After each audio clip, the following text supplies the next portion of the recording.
साल था 1922, 1922। सिंधु घाटी के विशाल मैदानों पर गर्मी की लहरें दौड़ रही थीं।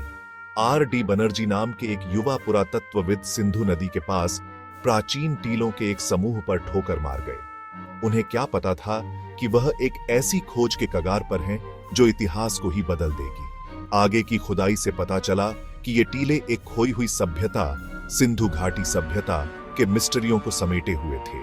प्राचीन मिस्र और मेसोपोटामिया के समकालीन यह गूढ़ संस्कृति सहस्राब्दियों तक फली फूली थी। प्राचीन ग्रंथों में अपने अस्तित्व की केवल कानाफूसी छोड़ गई थी। मोहनजोदाड़ो, जिसका सिंधी भाषा में अर्थ है मृतकों का टीला, की खोज ने एक आश्चर्यजनक रूप से उन्नत शहरी केंद्र का अनावरण किया। वर्षों बाद उत्तर में एक और प्रमुख स्थल हडप्पा ने एक विशाल और परिष्कृत सभ्यता के अस्तित्व की पुष्टि की, जो लगभग 2600 BCE सिंधु घाटी में फली फूली थी। ये शहर सावधानीपूर्वक नियोजित और उन्नत बुनियादी ढांचे का दावा करते हुए प्राचीन इतिहास की मौजूदा कथाओं को चुनौती देते थे।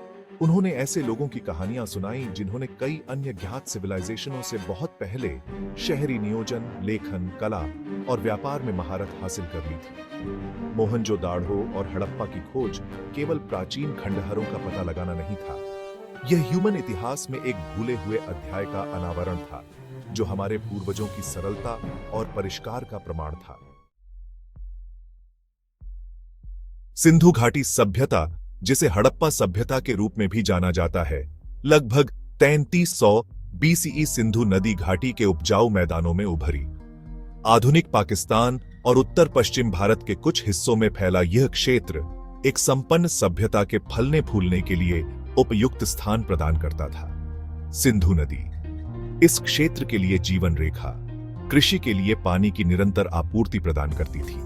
नदी की वार्षिक बाढ़ द्वारा जमा की गई उपजाऊ जलोढ़ मिट्टी ने भरपूर फसल सुनिश्चित की। संसाधनों की इस प्रचुरता ने लोगों को गुजारा खेती से आगे बढ़ने और बसे हुए समुदायों को विकसित करने की अनुमति दी। समय के साथ ये समुदाय मोहनजोदाड़ो और हडप्पा जैसे बड़े संगठित शहरों में विकसित हुए, जो व्यापार, नवाचार और संस्कृति के केंद्र बन गए। सिंधु लोग अपनी सरलता और अनुकूलन क्षमता के लिए जाने जाते हैं। उन्होंने अपने पर्यावरण के संसाधनों का उपयोग एक समृद्ध सभ्यता बनाने के लिए किया, जो एक विशाल क्षेत्र में फैली हुई थी, जो उनके तत्काल परिवेश से बहुत दूर के रीजनों को प्रभावित करती थी। हिंदू कुश के ऊंचे पहाड़ों से लेकर अरब सागर तक सिंधु घाटी कल्चरल और विफूरों का संगम बन गई। ज्ञान और संसाधनों के इस आदान प्रदान ने सिंधु सभ्यता के अनूठे चरित्र को आकार देने में महत्वपूर्ण भूमिका निभाई। सिंधु लोग अपने पर्यावरण से गहराई से जुड़े हुए थे।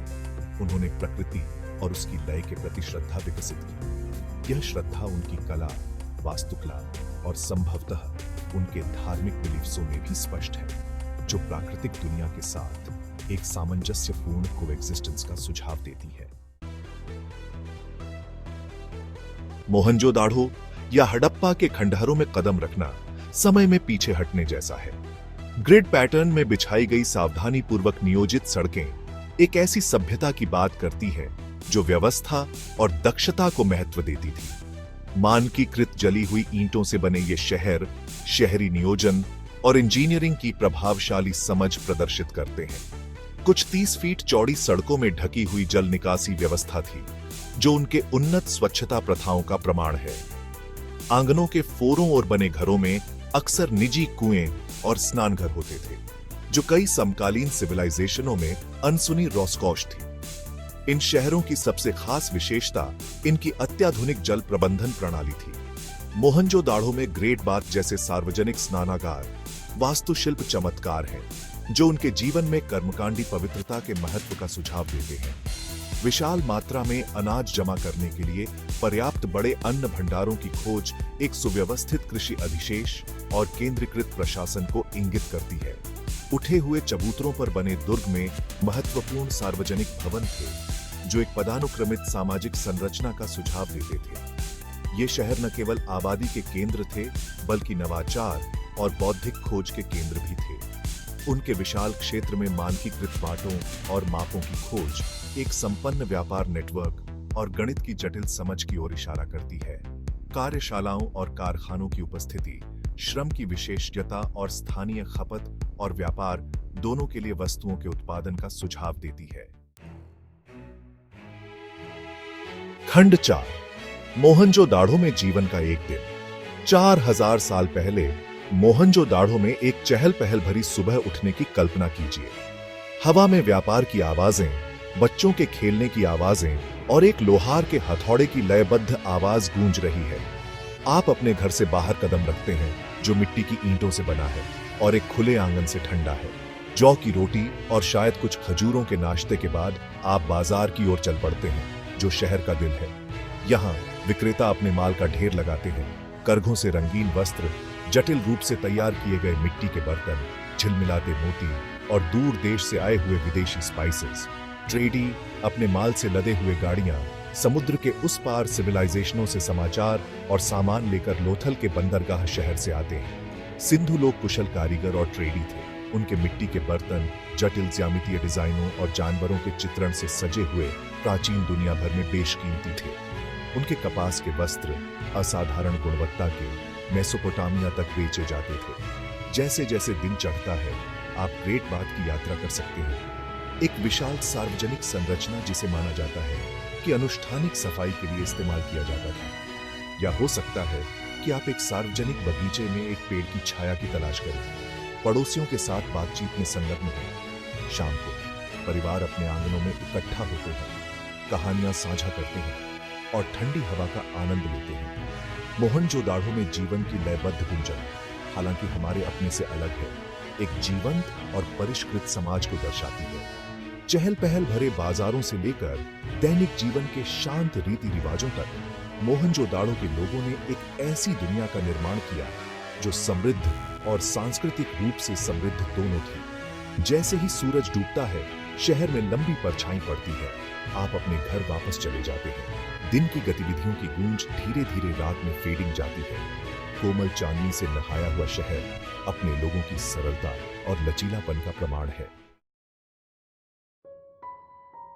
खंड 5 आस्था और आध्यात्मिकता की इकोज। सिंधु लोगों ने अपनी उन्नत सभ्यता के बावजूद कोई भव्य मंदिर या स्मारकीय मकबरे नहीं छोड़े। उनके धार्मिक विश्वास रहस्य में डूबे हुए हैं, खंडहरों से प्राप्त आर्टकृतियों और स्कल्पचरों से प्राप्त होते हैं। ऐसी ही एक आर्टकृति पशुपति मुहर है जिसमें एक बैठी हुई आकृति को दर्शाया गया है जिसे सींगों से सजाया गया है जो जानवरों से घिरी हुई है।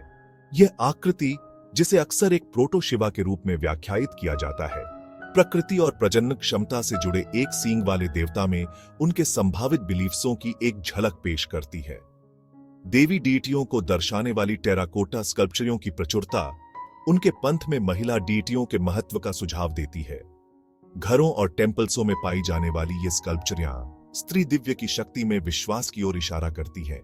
शायद प्रजनन क्षमता, प्रचुरता और सुरक्षा से जुड़ी है।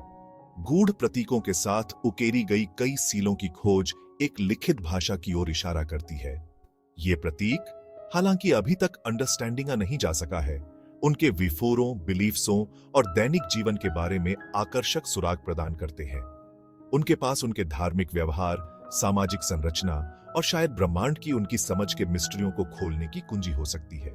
उनकी आत्मकथा उनके पॉटरियों, स्कल्पचरों और आभूषणों में स्पष्ट है। प्रकृति का गहन अवलोकन और जटिल विवरणों के प्रति एक प्रवृत्ति का पता चलता है। प्रसिद्ध डांसिंग गर्ल प्रतिमा एक युवा महिला की कृपा और आत्मविश्वास को दर्शाती एक कांस्य मूर्ति उनके अर्थात्मक कौशल के प्रमाण के रूप में खड़ी है।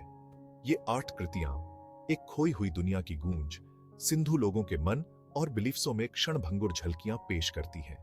वे एक ऐसी सभ्यता की बात करते हैं जो आत्मकथा को महत्व देती थी, प्रकृति का सम्मान करती थी और अपने आसपास की दुनिया में अर्थ तलाशती थी।